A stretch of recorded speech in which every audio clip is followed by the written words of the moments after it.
before we begin, let's give a huge shout out to the sponsor of this video who keeps our lights on here. And that, speaking of lights, is the backup solar bank. In the midst of this whole emergency situation we find ourselves in, one of the best things you can invest in for your protection when the lights go out is what's called a solar power bank. It's a backup power bank that's obviously powered by the sun. It allows you to charge up to 2 devices at once. You'll never have to waste any money on batteries again. Now, supply is limited, and this is your very last chance to get yours at a 20% discount before they sell out. So do not wait. Click on that link below right now. Give you and your family the gift of power anywhere in the world. Click on that link below or visit backupsolarbank.com. That's backupsolarbank.com. You'll be glad that you did. The ancient Greeks put much emphasis on learning and education in their society. Their emphasis, however, was not on vocation. What was its main focus then? We will be diving into the pedagogy of classical education and its recent rise in popularity with Dr. Steve Turley. Dr. Steve Turley is an internationally recognized scholar, speaker, and is a classical guitarist. He's an author writing over 20 books, including Awakening Wonder, a classical guide to truth, goodness, and beauty, and Classical versus Modern Education, a vision from C.S. Lewis, whose subject matter we will be discussing in this episode. Dr. Steve Turley was a professor of fine arts at the Eastern University and a faculty member at Delaware Valley Classical School in Newcastle, Delaware, where he teaches theology and rhetoric. Steve also hosts a popular YouTube channel with daily content that details the rise of nationalism, populism, and traditionalism throughout the world. You can find out more about him at turleytalks.com. Okay, so thank you, Dr. Steve Turley, for joining us. Oh, thank you. It's my pleasure to be here with you, Tim. Yeah, so first, could you give us a history or background on classical education, and what essentially its key purpose is? Yeah, real briefly, classical education is an education that began in Athens around 4th century. Perhaps it's better to say it really picked up right around that time. That'd be sort of its golden age. And this kind of education tended to focus not so much on getting the student to acquire skills, what they might call vocation at the time, or what we would call vocational education, but rather it focused more on cultivating wisdom and virtue in the life of the student. So classical education, and there's a whole logic as to why, but generally speaking, the way of thinking about classical education is that it was a kind of education that envisioned an educated person as a virtuous person, which is, it's a pretty radical concept today. But it was a vision of education that really lasted with us from that, say, 4th century BC all the way up to the late 19th or beginning of the 20th century. The notion that an educated person is a wise person and a virtuous person. So with classical education, how has it shaped Western civilization in our culture, during that time, our sense of morality and our values? Oh,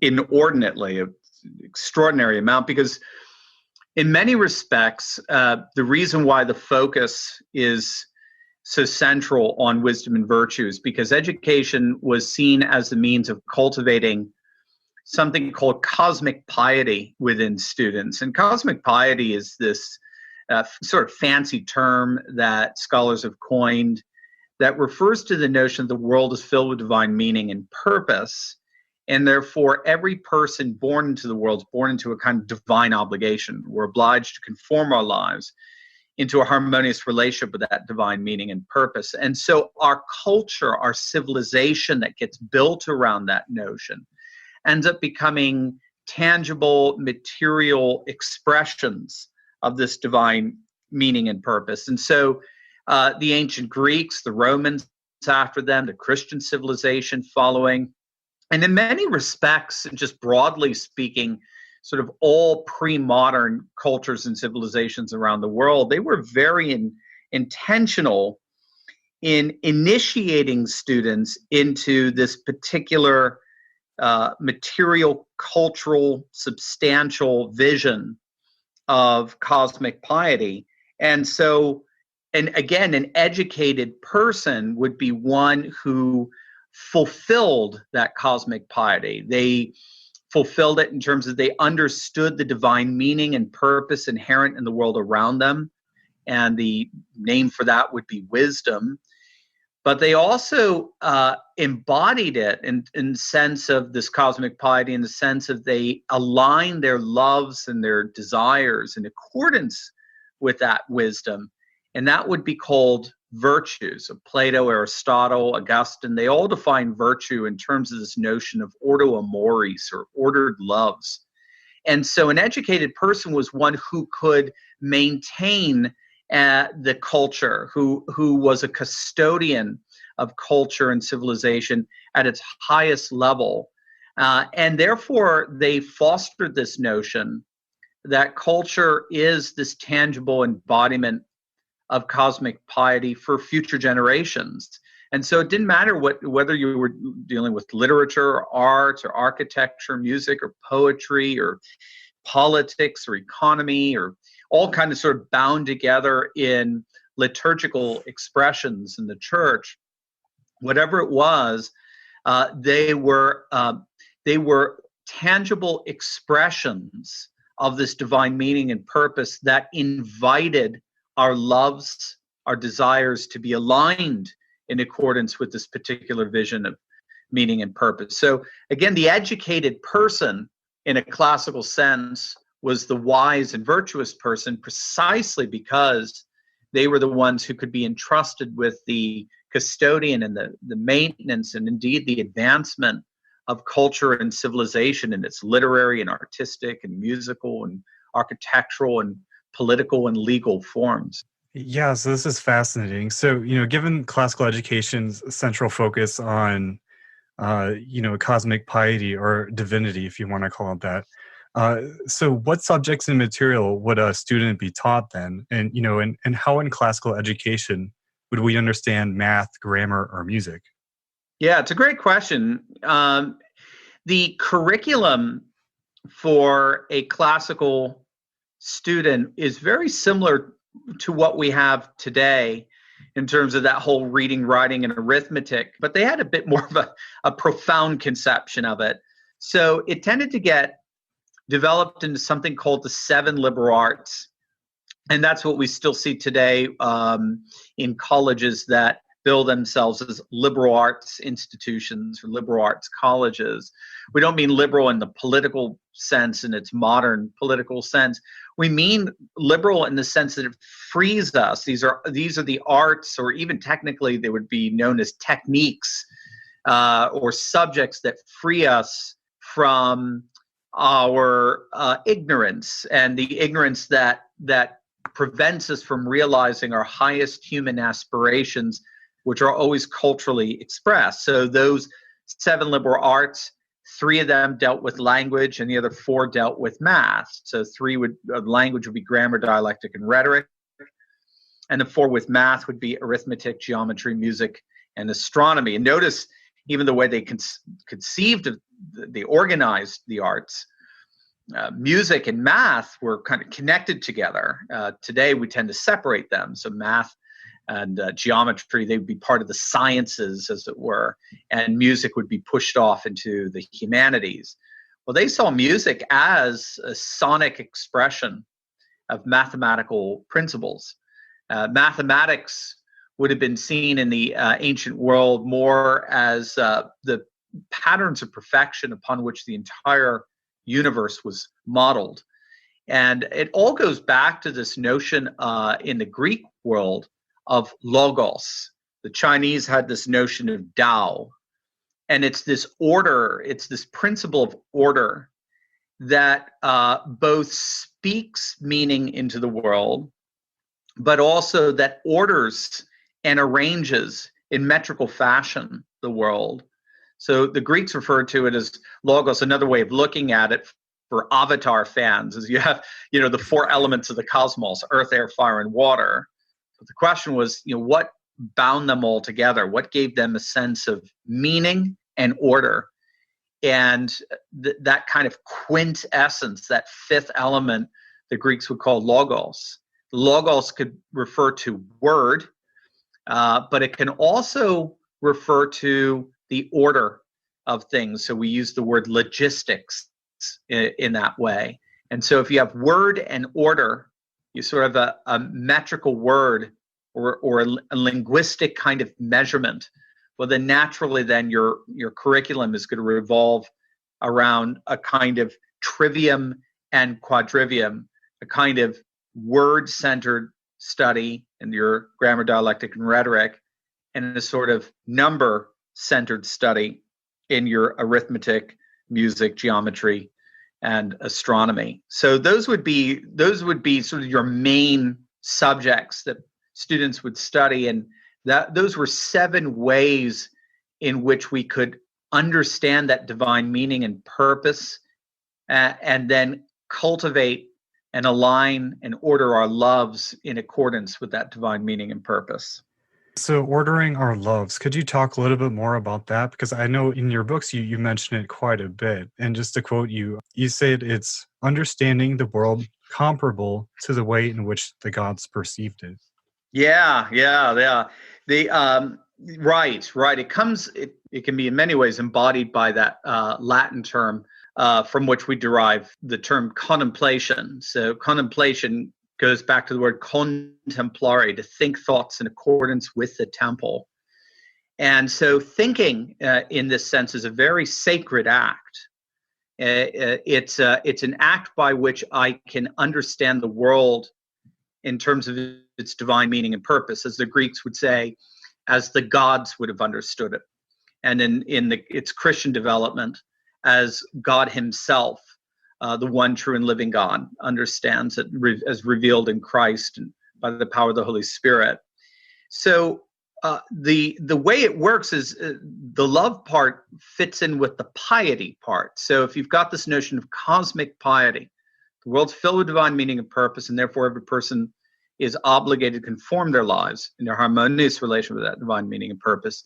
And then culture is sort of the bridge that brings together your knowledge of this divine meaning and purpose that you see in a culture's architecture, its art, that you hear in its poetry and its music, that you encounter in its laws, sense of justice, righteousness, and the like. Its notion of family, its notion of gender, fashion, festival, calendar. Those things reveal the divine meaning and purpose inherent in the world as the culture understands it. But that's only half of it, because the gods expect a sense of fidelity on our part. They expect a sense of reverence and awe, that there are certain things that are higher in value than others, and that a truly educated person is one that recognizes that economy of values. So I like to ask my students this: is it good to love a baby? And they'll all say sure. And then I might ask, is it good to love a ham sandwich? And well, those who aren't vegetarians will say, yeah, sure, of course, right? I don't even look at vegetarians. So, it's still good to, hey, you don't want to eat the ham, that's fine, but it's still good. But I asked them, but if they're both falling at the same time and I rush to save the ham sandwich, why is that bad? And the students will eventually get it, because a baby is of infinite more value than the ham sandwich. And so it's bad not because of anything inherent in the baby or in anything inherent of the ham sandwich. When both are falling and I rush to say the ham sandwich, that's bad because I dislodged my desires, my goals, my loves, my inclinations, my dispositions, apart from this divine economy of goods. And so the Greeks were very aware that all kinds of problems can happen when our desires have been dislodged from good things. I like to contrast the two stories of the Muses and the Sirens. And in Greek mythology, the Muses are the 12 daughters of Zeus who inspire acts of truth, goodness, and beauty that awaken our loves to be filled with the true and the good. But sirens use a fake beauty to lure sailors in particular. They're the sea nymphs that draw sailors to their death. And so if we don't train our loves rightly, what we can end up doing is ironically disordering God's economy of goods. We can be putting lesser things above greater things, and therefore impede our human flourishing and impede our cosmic piety. So the ancients took our loves and our dispositions and our inclinations very, very seriously, because they saw them as the virtue side of developing wisdom and hence fulfilling our cosmic piety. Oh, interesting.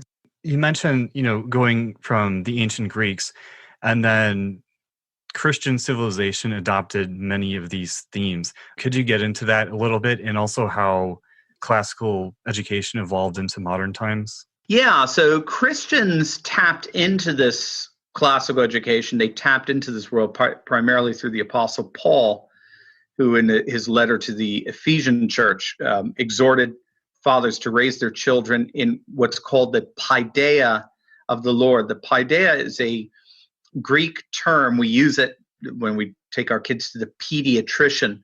Pedia basically means child in Greek, but paideia or a pedia can also mean an educational project that intentionally seeks to initiate students into a particular kind of culture. And Paul's very clear in Ephesians that students or children of Christians should be paideiaed into a distinctively Christian culture. So the church took that very seriously in the 2nd, 3rd centuries in places like Alexandria and Rome and Edessa and Antioch, where they built schools and institutions that could help educate students into a distinctively Christian vision of life. And what they did is they took the texts that were very special to the Greeks, like Homer and Hesiod, and other texts that were very important to the Romans, so like Virgil and Ovid, and they kept them because they saw them as very good and powerful expressions of cosmic piety, but they relativized those texts to their sacred texts, which would be Old Testament, New Testament. So now all classical education gets reoriented around Christ, who is indeed the Logos, the one in whom all things hold together in John's theology, as well as in Paul. Paul says Christ is the one in whom all things cohere. And so then Christian classical education starts replacing some of the Greek assumptions like polytheism, sees those more as angels and demons as opposed to actual gods. And they start to see the human person created more in the image of God, as opposed to just simply being a microcosm of the true, the good, and the beautiful in sort of a, I don't want to say a nefarious sense, but for Plato, truth, goodness, and beauty really didn't care about you. It certainly wouldn't die for you. And so all you had to do was tap into philosophy, right? The love of wisdom. Notice virtue and wisdom in there. Love of wisdom, rightly ordered loves. You had to tap into that philosophy in order to be saved, as it were, in order to escape your human impediments and realize your true humanity by encountering the true, the good, and the beautiful in spiritual form. Christians saw truth, goodness, and beauty fully embodied in Christ, who loves humanity and who seeks to restore humanity's image of God that's been marred because of sin. So education, the classical education takes on a different orientation, but it's still very much the same in terms of its emphasis on grammar, dialectic, and rhetoric, and your arithmetic, geometry, music, astronomy, your trivium and your quadriviums, 7 liberal arts, and the cultivation of wisdom and virtue, but now in more distinctively Christian terms. And that's normative for the Western world, and I would include Russia and Byzantium as part of that sort of big picture Western world. That's pretty much normative all the way up into the 19th century. They were using Boethius's music theory. Boethius is an amazing music theorist who took the music theory of Pythagoras, who understood music as that which held the entire world together in terms of frequencies and sounds, and therefore the music that we compose is supposed to sort of reawaken that music for us so that we can embody a cosmic harmony and realize our cosmic piety. Boethius Christianized that, and his music theory was taught in Oxford all the way up to the tail end of the 19th century.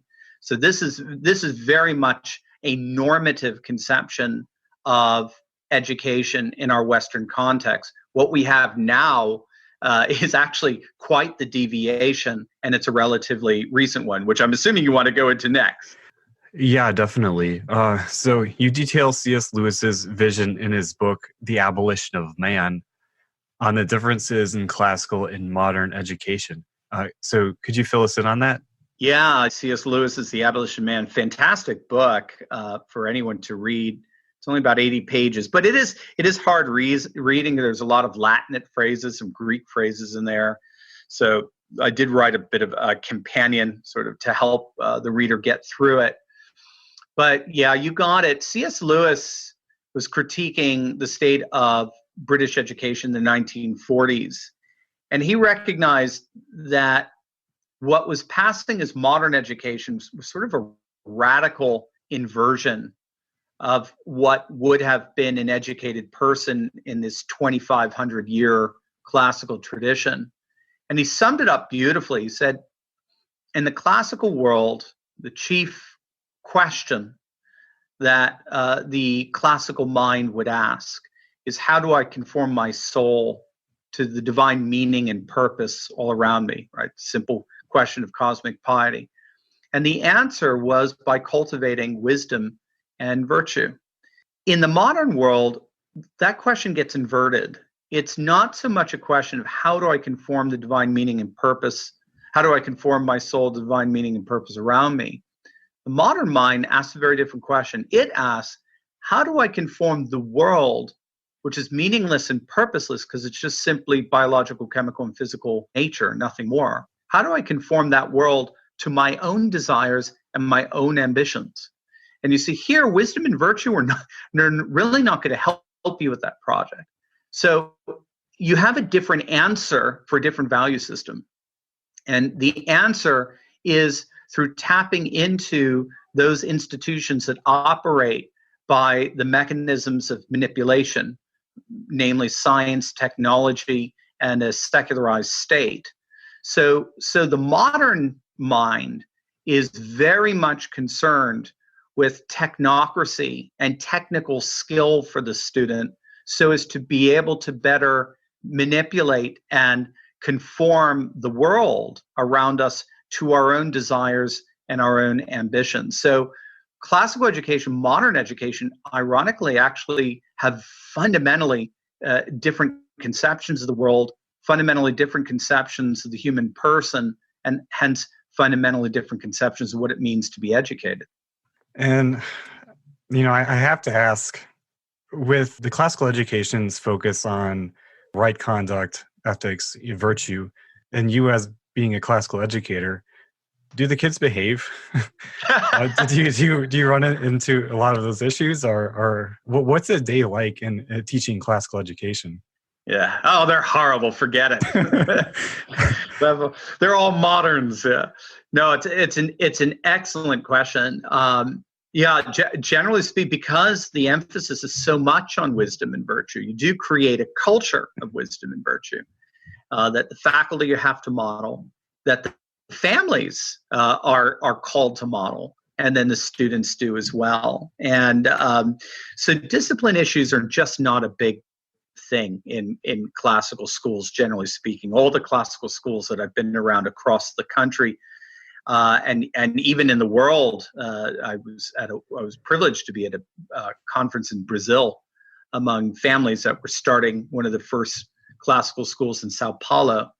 It's stunning because you're really seeing the fruits of the emphasis of cosmic piety in the lives of students. And of course, they all go through adolescence. Of course, they all go through They go through their modern period, their modern, what I like to call Marxist period, where they deconstruct everything. They try to deconstruct everything as if, well, all these rules are here just because white men have the power to shove them down our throats. All music is equally valid. There's no music that's better than any other kind of music. All literature is cultural. So if I'm ethnic, I should only be reading my own ethnic literature. That's all Marxism. Marxism is all about deconstructing things in terms of power discrepancies. Oh, you'll see that too. That's part of the air we breathe. What's beautiful about a classical school, however, is it provides the space we can engage that kind of thinking in light of truth, goodness, and beauty. And I think expose that kind of thinking for the absolute and utter absurdity that it is. Because, of course, that kind of thinking is itself nothing more than the product of somebody else's power discrepancies being imposed on the student. It doesn't stop with Plato and suddenly now you're okay. No, it goes all the way back to your rap music that you're listening to, or it goes all the way to the pop culture that you're devoting your life to, or the social media. They are imposing their corporate power on you. And so you're able to sort of deconstruct the deconstructivist, as it were. And then you can say, and you also notice that you're assuming the world has no divine meaning and purpose. You're assuming all culture is arbitrary and just power discrepancies. But you're assuming, you see, there's no divine meaning and purpose. And if you assume that, then why can't I exercise power on you? After all, you're just biology, chemistry, and physics and nothing more. Or you can see yourself as created in the image of God.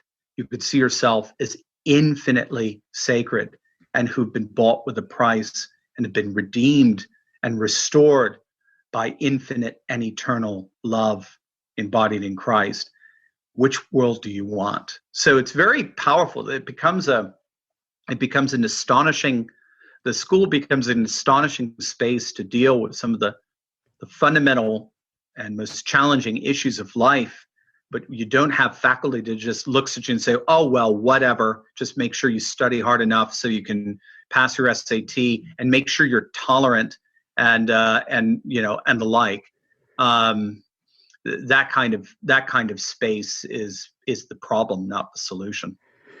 Yeah, so when we're talking about modern education, I don't know if it's you or C.S. Lewis, I get this mixed up, but I'll just quote it here. So, and I'll take that as a compliment. Yeah, okay. The quote, if a sense of divine obligation and hence self-government has been erased, then only coercion, compulsion, and extortion can provide a motivation for ethical conformity, unquote. And this was on modern education, and it gets into C.S. Lewis talking about the manipulatees and the manipulators. Yeah. So in modern education, do you think that's essentially what they're doing? Yeah. No.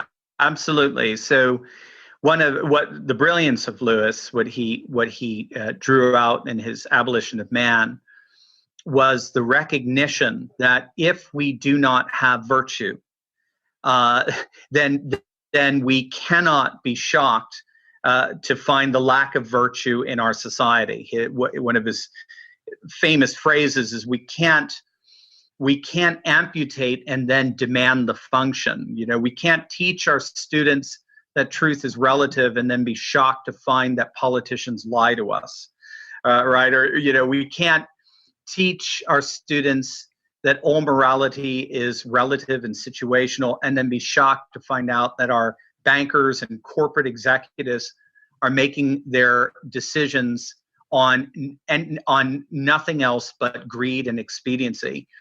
We can't teach our students that beauty is in the eye of the beholder solely, and then be shocked to find a urinal as part of an art exhibit, like Duchamp's urinal back in the 1920s. This is the fundamental problem. The fundamental problem is we're teaching students that virtue no longer matters because there's no divine meaning and purpose. If there's no divine meaning and purpose, there's no wisdom to cultivate. If there's no wisdom, then there is no virtue. There's no objective basis with which to align my loves. You like babies, I like ham sandwiches. Let's move on, right? So we're reaping the whirlwind of that right now, and we don't know really what to do with it. And so the terrible consequence of that is then tyrannical. Then the only way you get people to ethically conform at a mass level is not through appealing to a sense of truth, goodness, and beauty. It's not appealing to a sense of the highest aspirations of what it means to be human, that's lovely and noble and praiseworthy, that evokes my loves and draws them and orders them around a divine economy of goods. No, that lack of virtue now, the lack of virtue is replaced with virtue signaling. And if the listeners know what virtue signaling is, we see it against Chick-fil-A, we see it against anything conservative, we see it against the patriarchal system and the racist system. Well, it's basically Alexandria Ocasio-Cortez. She is the embodiment of virtue signaling, where you've got these fingers pointed at you. And if you do not walk the line as you ought to, then you are a racist, you are a bigot, you are a homophobe, you are a hater, you're intolerant, and you are therefore allowed to be excommunicated from our new enlightened liberal society. What we have to understand is when virtue is replaced with virtue signaling is bullying. That's what it is. So if we're not taught to make our decisions freely as a fruit of a wise and beautiful and true and good life, then the only way we're going to get mass conformity in our behavior is through compulsion, coercion, and manipulation. And that's precisely what we're seeing today. So in the classical world, again, this is going back to a focus on virtue and the institutions of classical education. Do you think if classical education is the norm, or at least you put the emphasis on virtue in education, here in the West, we've had relatively a stable society, that people want to immigrate to. Do you think that, this all stems from education? What's your take on this? Yeah, I think education is a part of it. It's part of a whole. So I don't think it's education itself. I think it's part of an overall civilizational commitment to cosmic piety. That overall civilizational commitment to cosmic piety gets a cultural civilizational expression.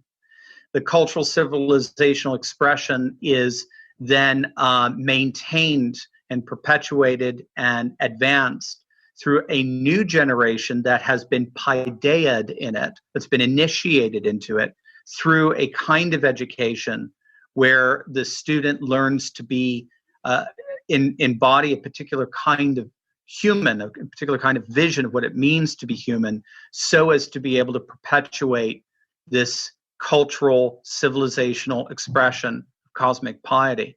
What's happened in the last 2 centuries, particularly through radical secularization in the 18th century and then its Marxist outworking in the 19th century, is that culture has been called wicked. That culture has been attacked as racist and homophobic and bigoted and the like. And what we're finding is that we're now dividing up into 2 groups. One group that says that your culture that this traditional Western culture is inherently racist, bigoted, intolerant, and another group that's trying to maintain it and hold it together in the midst of that storm, and then is finding and rediscovering the very kind of education that was designed to perpetuate and protect that culture. So that's why I think you're seeing classical education just explode today in all kinds of wonderful ways. Okay, let's get into that real quick here. So in our scene right now, as you said, there's an explosion of classical education. Is this because people are moving away from the public, education sphere What are they trying to go to? Yeah, it's a good question. I tend to see it in light of this larger sociological phenomenon known as retraditionalization. It's a bit of a cumbersome word, but it's a neat concept. And what we're finding is that in the midst of these assaults on culture, custom, tradition, and nation, substantial portions of populations, they're just not convinced by the modernist, Marxist, globalist critique. They're not convinced by it, so they're actually re-embracing custom, culture, tradition as mechanisms of resistance against what they see as really these anti-cultural processes of, cultural Marxism, globalism, secularism, and the like. And so it's very organic, it seems to me. It's very organic that it's just a natural way of looking at education. Okay, how have we done it in the past? Because the past seems to be a guide for how to best flourish in the future. Remember, the Marxist hates the past. For the Marxists, everything is in the future. Everything is this bright hope. And again, I see all leftists as Marxists, basically. So I don't use the term Marxist in a very limited, economic sense. I see it as a worldview sense of deconstructing cosmic piety and as inherently evil, and then embracing this notion of the age of reason to usher us into a future utopia. The classical mind deeply reveres history because it sees it as very good and devout and faithful expressions of cosmic piety, to be advanced, no question, to develop, no question, to correct in ways, no question, but always done within this kind of realm of fidelity. And I think one of the first things we saw was in the 60s and 70s, a return to home education.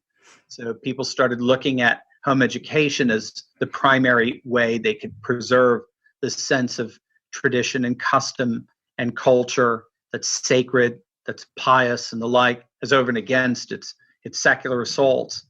But then around 1980, I think it was Doug Wilson in Moscow, Idaho, pastor out there. He came across Dorothy Sayers' essay, I think from the 1940s, if I recall, called The Lost Tools of Learning, which she talks about the medieval trivium and quadrivium and how this classical education was so influential in creating a distinctively Western civilization over the course of 2,500 years. And he said, that's it. We're going to do that for our kids. They started a school. A couple of schools came out of it to model it. And then a lot of people, thank God for the age of the internet, a lot of people hear about it. They're getting the tapes and so forth. And then they want to start creating those schools. So by 1994, if I recall, there were about 10 classical schools in the country. And today there are over 500. And so it's not even so much like just leaving public schools or anything like that. I think it's just this very organic sense of, let's go back to the way we've been doing it for 2,500 years. That's when we find our wisdom and virtue that can guide us into a flourishing future. Well, wonderful. Well, Dr. Steve Turley, thanks for joining us. Thank you, Tim. It's my pleasure.